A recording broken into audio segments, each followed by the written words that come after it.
Welcome back to the Daily Report and welcome to the marketplace. Tonight we are all driving change in this studio. We're going to be talking about sustainable development goals, but we're going to be focusing on health policies and migration. We want to know how exactly these things usually coincide, and quite honestly, I think I have the best people for this. I have Dr. Santino Severoni, who is really close to me, the Director, Department of Health and Migration for the World Health Organization headquarters. Good evening. Good evening to you. Welcome to TV 47. Thank you.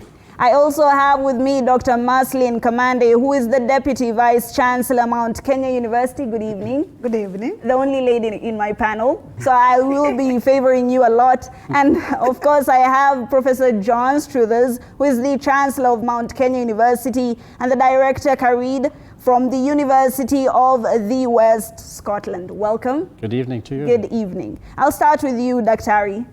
And I'm saying Daktari meaning doctor. You are a medical doctor. You have been the director of the Department of Health and Migration at the World Health Organization headquarters since 2020. Now, I'm going through a few statistics here, and I see that in East and Horn of Africa, it is estimated to be home to approximately around 464 million people. At the same time, it hosts 8.5 million international migrants, which includes 4.7 million labor migrant workers and 22.3 million displaced persons.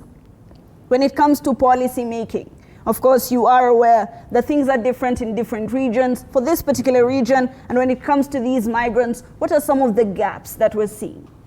Well, the main gap has been, unfortunately, up to now, that migrants, refugees, IDPs, they were not included into health policies.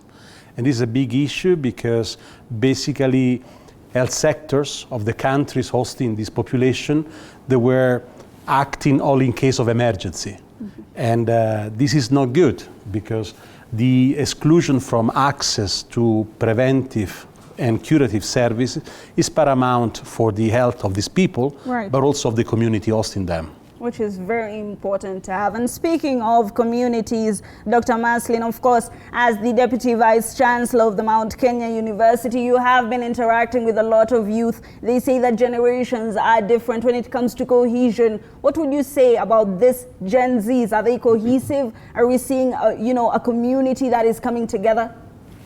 My assessment of the Gen Z, as we call them,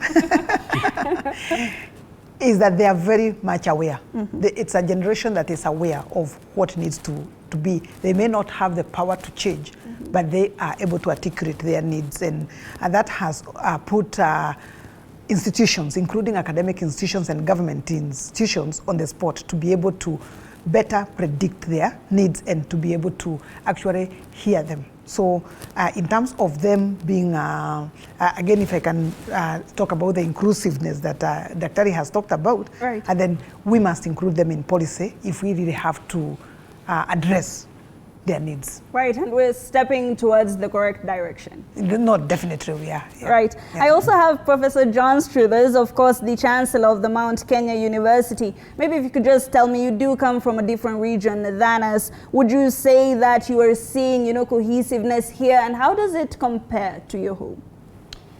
Yeah, cohesiveness is a problem everywhere in the world, actually, including Europe. But I suppose in Africa, it's a much bigger problem because of the scale of, as you said yourself, the number of migrants who work outside their home countries for whatever reason, often economic reasons, sometimes due to conflict, war and disruption. Right. But we're seeing, I think we're seeing this across the world these days.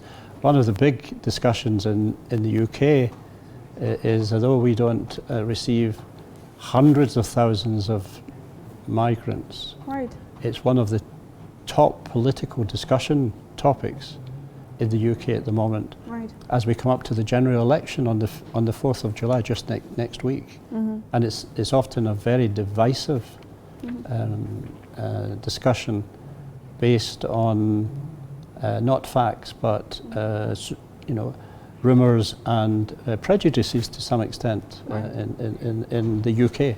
So that is something that applies everywhere. Right, Professor, and I think I'm just going to take some of the sentiments that you've shared on a lack of cohesiveness, and now I'll come to you, Dr. Santino. Maybe if you could just tell us, when it comes to cross-border harmonization of policies, as the World Health Organization, I think you're the best person to tell us this. Health policies, are we doing our best to have, a cohesive, joint effort? It's a bit of complex situation because we do know very well what should be done, but actually we are not applying it.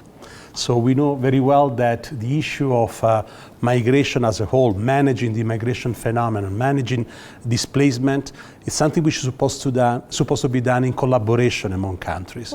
While the tendency is to focus our attention on protecting borders or managing borders and acting as a single country. So the risk is that we are keeping reinventing and facing the same challenges on and on. Right.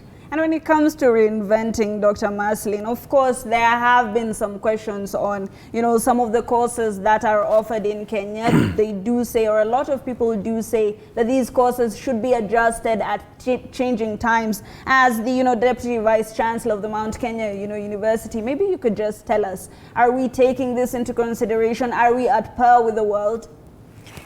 Definitely in Kenya, what I would say in terms of the education ecosystem is like there's more emphasis in us being able to address the present needs and to be able to actually bring people together so that we can be able to solve the community problems. So in that then most of our curriculums are geared towards being able to speak to the problems in the society and being able to look at the diversity of the people we have because definitely nowadays the kind of students that we have, and especially in our region, Kenya, we are surrounded with quite a number of nationalities that would want to come and enjoy what we have in Kenya. And so that one of the things that we do is that we want to make our curriculums more inclusive, addressing not only the Kenyan problems, but being able to go a bit of regional and global so that we can be able to prepare students in the workforce more for the region, more than for the country. Right, which is very important, having a global, perspective when it comes to some of our workers and our education system as well. Professor Struthers, when we look at these numbers, we're seeing 8.5 million international, migrants, 4.7 million labor migrants, 22.3 million displaced persons. If we take the social aspect out of it and we just look at the numbers, this could be labor. Right? And are we looking at it as labor? Do we have the social capacity to be taking these people into our communities, or are governments, giving a deaf ear to some of these people? I think it's a mixture, actually, because of the numbers involved. I think, to be honest, one has to be realistic in terms of, as Dr. Severino said earlier, I think until recently, the policy approach has been reactive to this phenomenon, and it is a phenomenon now. It's one of the key phenomena, I think, currently in the world, mass migration alongside climate change and so on. So I do think, as Dr. Marceline made a good point, that I'm an economist, that's my profession, and we tend to take the view that when somebody migrates to another country, and we're all migrants to some extent in this world. Give or take, to be honest, we're all migrants. Yeah, we are. And people migrate for usually for economic reasons, to better themselves. Even those who have to migrate to another country because of war or whatever, that is an extreme case. So as an economist, I'm always looking at this in terms of the lost potential of individuals to contribute to society as much as to the economy. And this is why we need to pull our resources together across different countries. And this is now happening in certain parts of the world much better than it used to, Right. even in Europe, because, you know, we saw the Ukraine war a couple of years ago, and the response of European countries to receive people who were fleeing that war. Hundreds of thousands moved into Germany, Poland, and so on. Right.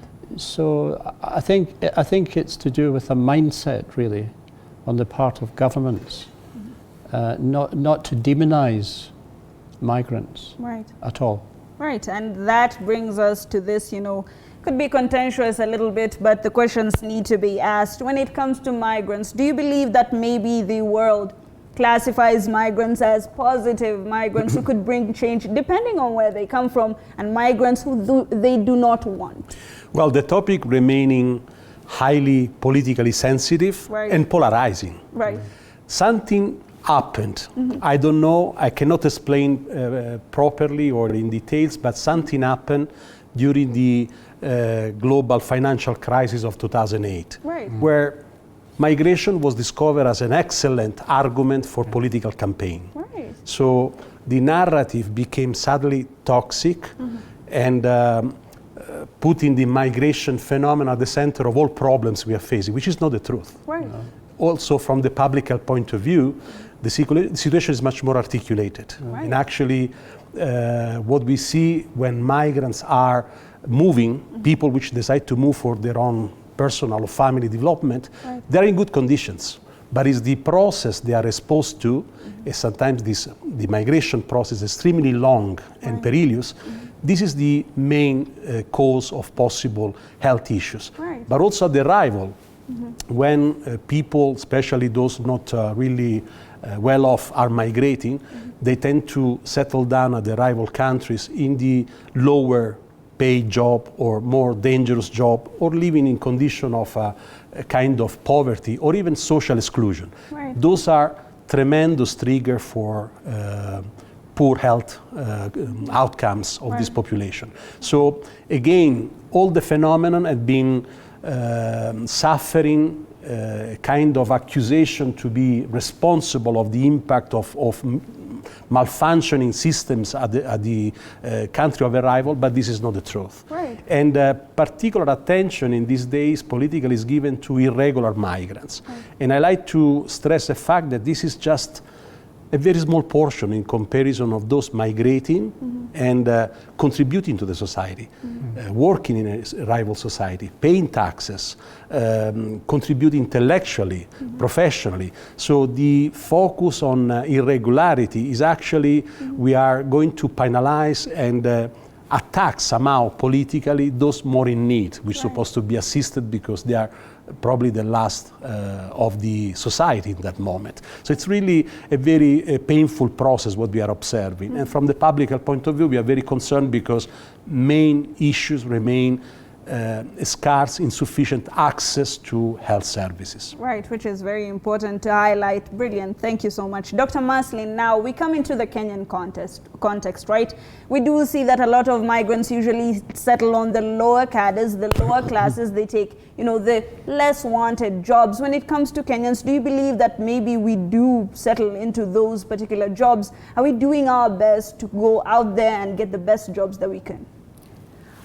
I would look at it from two points of view. There is the migrants who come in, and especially people who are coming for asylum, seeking, and the refugees may settle that. But one of the things that has happened in the government is that they have tried to include them, especially in the education system. They have been able to gain education when they have been here. But there is also now the level of the other immigrants who come here as skilled workers. In Kenya, we have quite a number of skilled workers.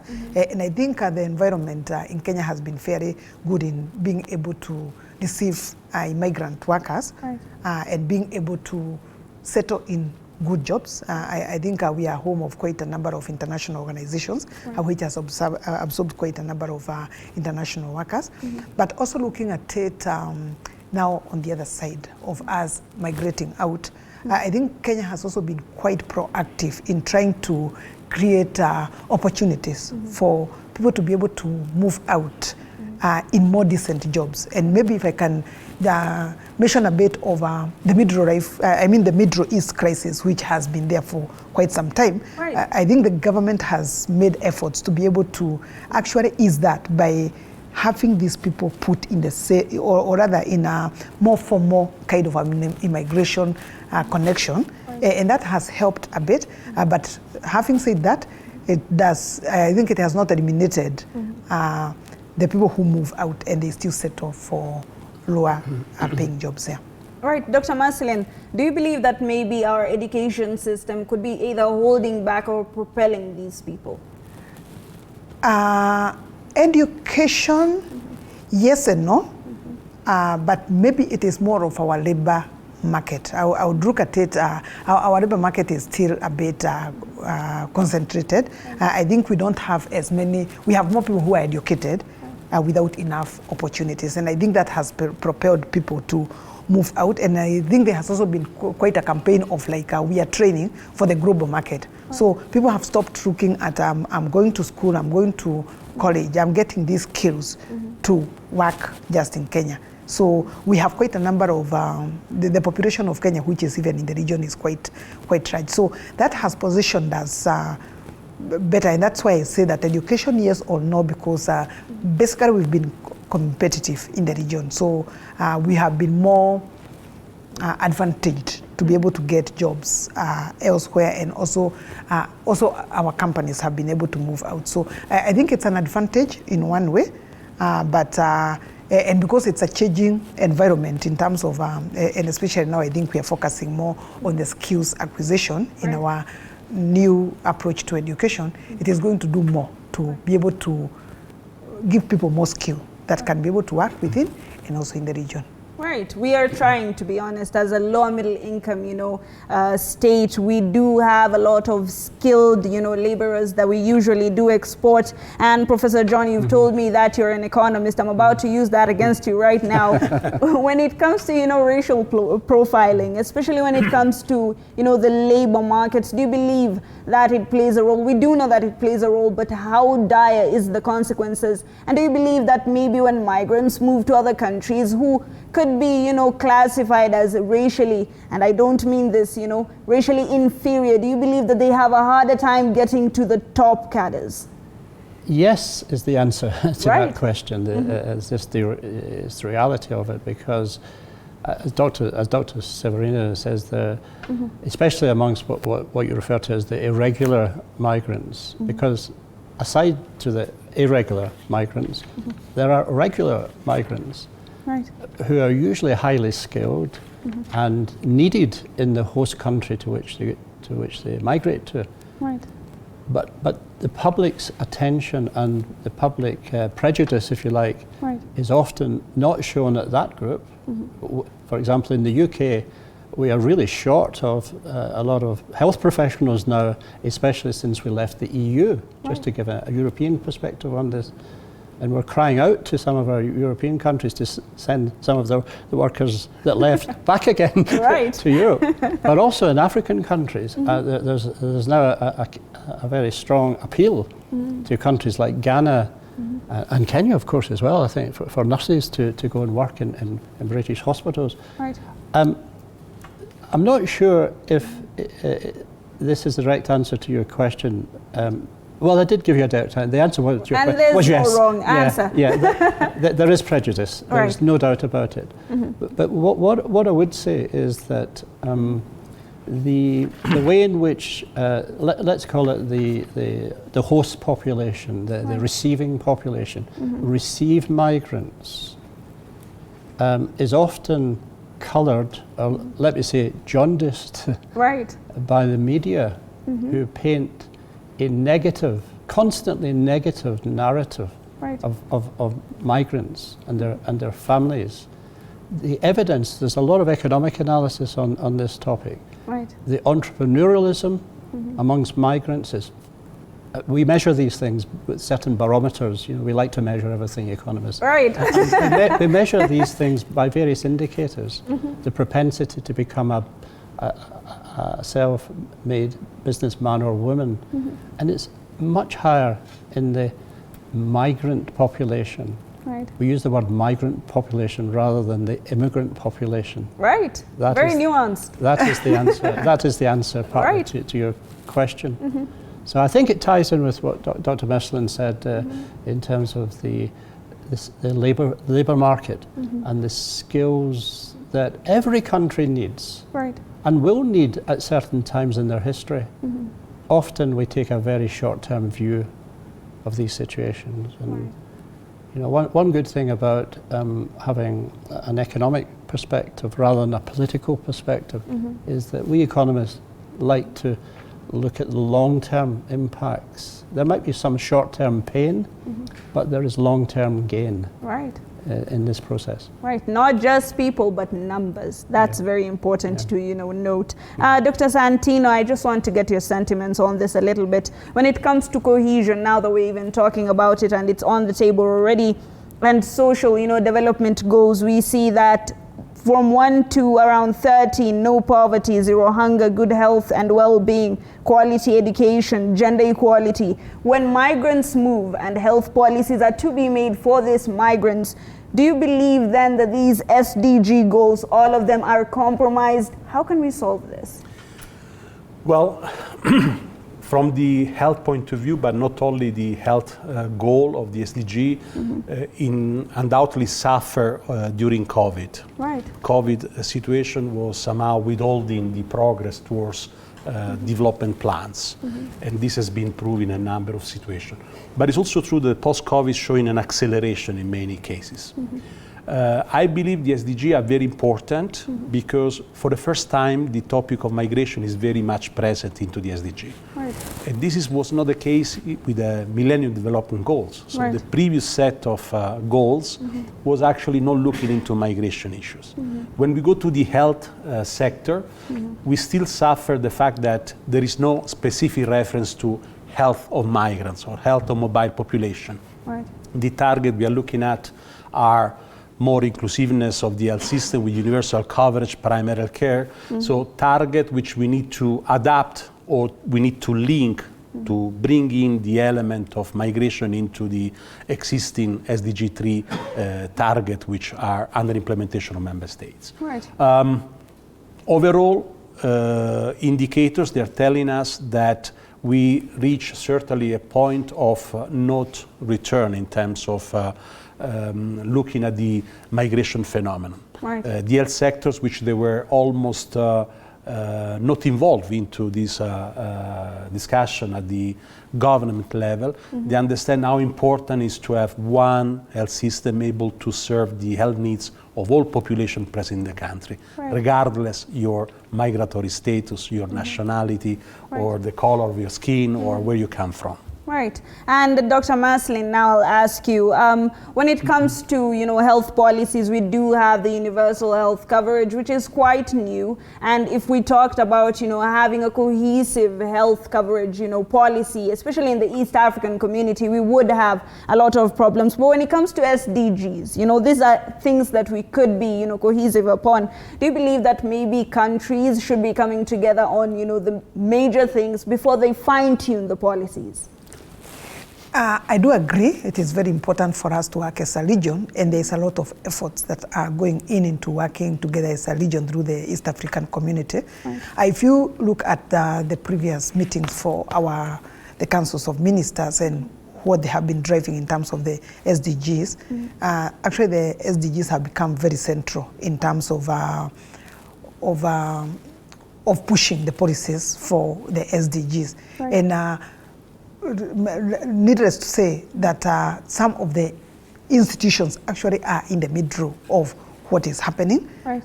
And there's a lot of efforts from the regional the regional organizations to be able to bring people together.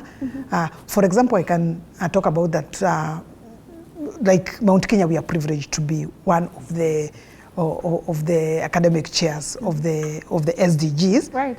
And it is on the climate change, and a while ago we were also one for we were linking up with education, and that gives us a big, a good platform for us to be able to actually be able to influence what is happening in the region. Right. And I look at it that when we prepare such kind of platforms, whether at the political level or even at institutional levels, then it helps us even as academicians and as institutions to be able to actually discuss the problems that bring us together, because there is quite a lot in the region that brings us together. You have talked about the universal health. There is a lot of learning from the region.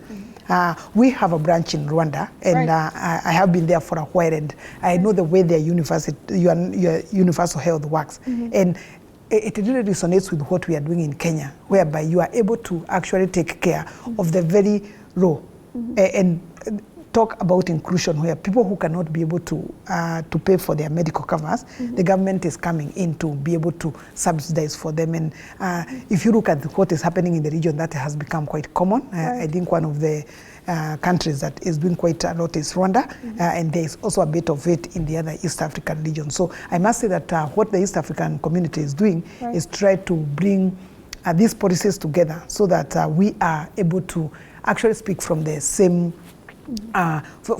platform, because the problems that we face in Kenya, health-wise, are generally the ones that in the region we face. And if we combine to be able to eradicate issues of hunger, to eradicate poverty, then I think we are moving in the right direction. Right, we're moving in the right direction once again. Thank you so much, Dr. Marceline. Let's look at the economic value of the Sustainable Development Goals. And I'm looking at no poverty, zero hunger, good health and well-being for a lot of countries that are like us, within, lower income, lower middle income, status. And we have the third world countries. This might be our priorities, but for first world countries, it might not be. And I believe that one of the reasons why the SDG goals have not been taken up as much as it should be taken up is the fact that what's in it for us? That question usually does come in. So how can we, push for these countries to take a look at these other countries so that we can have a cohesive, look into this? Yeah, you're raising some really complex paradoxes there within these 4 SDGs that you mentioned. They're all equally important. All of the SDGs are equally important, I think. But when it comes to prioritizing, and this is what you've asked about, there's a huge debate in economics as to what comes first. So, for example, do you need more economic growth to be able to reduce poverty, or do you need to reduce poverty to achieve greater economic growth? We economists spend hours of sleepless nights thinking about these trade-offs between these particular ones. Right. In the area of inequality, for example, inequality and fair jobs and well-paid jobs, there's quite a lot of evidence, economics, in the economics literature, that if you pay people well, they produce well. Right. It's called efficiency wages, i.e., if you suddenly say to somebody, I'm going to double your salary. Oh, I would personally work very hard. You would triple your productivity. Right. So there's a kind of multiplier effect. I know you said you don't want us to be technical, but these are the trade-offs that I think we have to grapple with, and they're not easy. They're not easy to resolve, and this is even before we bring in the very important element of health. Right. Because without health, people won't be able to work. Right. And if you don't have people who are able to work, you don't have an economy. But I must go back to the point I've just made. The way that we navigate through these various waters, if you like, of the SDGs is really difficult. I will say one more thing on this. The universities in the UK have really faced up to the SDGs. Every research project that we are trying to do, and my centre, the Karid, we've been involved in quite a few in Rwanda and Kenya, with Mount Kenya University, and also one currently in Nigeria that we're working on. The requirement to get a research project approved and funded is that the SDGs have to be satisfied, or at least a majority of them. You won't be able to satisfy all 17 Right, they're 17. 17. Right? Yes. I got the figure right. But the thing is, that is now an objective of the research that we do. So all the research that we do, Right. actually, at least in the social sciences and economics, has to address at least some of the SDGs. Right. Professor, you've raised a very important concept that I'd like for us to discuss a little bit. What came first, the chicken or the egg? What is our priority, Dr. Santino? Maybe if you would just tell us, what is our priority when it comes to health policies? We cannot, unify all health policies, but what are some of the things we should focus on? Well, for us it's very clear we are much more easier than economists. Political commitment. Right. If you want to have an effective policy, you need to start with political commitment, otherwise nothing moves. Then this needs to be supported by strong evidence, research and data, and translating all this into action. Right. So as you see, it's a process, but starting with a political commitment. So that's top priority, I guess for us. Political commitment is very important. Dr. Marceline, let's talk about educational commitment a little bit. When it comes to, pushing these SDGs, all these things need to be done by the coming generations, right? Do you believe that even in the Kenyan curriculums, Kenyan, courses, are we teaching these SDGs? Are they being taken seriously? Sure, I can say that we are taking them seriously in the sense that now the way most of the curriculums are done, and that is all the way from the basic, we are really looking at being able to reduce the inequalities among the population. Right. How are we able to bring people who are more skilled to be able to not only look for the white-collar jobs. Right. The white-collar jobs will never be enough, but when we train people to be more useful to the community, to be able to, he talked about entrepreneurship, people who can be able to actually start their businesses and grow. Like in Kenya, we have quite a strong middle income community, Right. And I think it's doing quite a lot in demystifying the fact that I must be in an office. I can be able to start something and be able to do that. So, but how does education help that? It is to equip the people to be able to do whatever they need to do. And right now the education sector is more focused in terms of building these skills and recognizing even the talents. Right. I think for a long time in Kenya we were not taking talent as a source of economic well-being, but right now we are quite proactive in trying to encourage children. If you are gifted in a creative art, you can be able to make money from that. Right. I think our digital economy has also done quite a bit. I think thanks to COVID-19, Right. we realize that there is a whole opportunity for us in the digital economy. Right. And I must say that the government has taken this forward to be able to encourage more young people to be able to acquire skills. Look at initiatives like the Ajira, which is equipping people for online jobs. Right. It's an initiative that has helped both youths, even those ones in the university and those in the village, to be able to know that there's something that they can do with the skill that they have, and they can be able to actually live their lives. So I look at it, and then there's also quite an emphasis on the TVET, the technical vocational training, Right. Which again has demystified the fact that education is not just about universities. It is about being able to get the skill, and it has been so inclusive such that even somebody who did not do very well academically, they still have an entry point. And most of the universities, including Mount Kenya University, will look at the university bit of it, and we'll also have a TVET arm so that we can create more opportunities for the young generation. And I think it's bearing fruit. Right. They say necessity is the mother of all invention. COVID might have been, negative, but it did have its positives. We go for a very short health break. When we come back, we continue with this conversation. Don't go too far.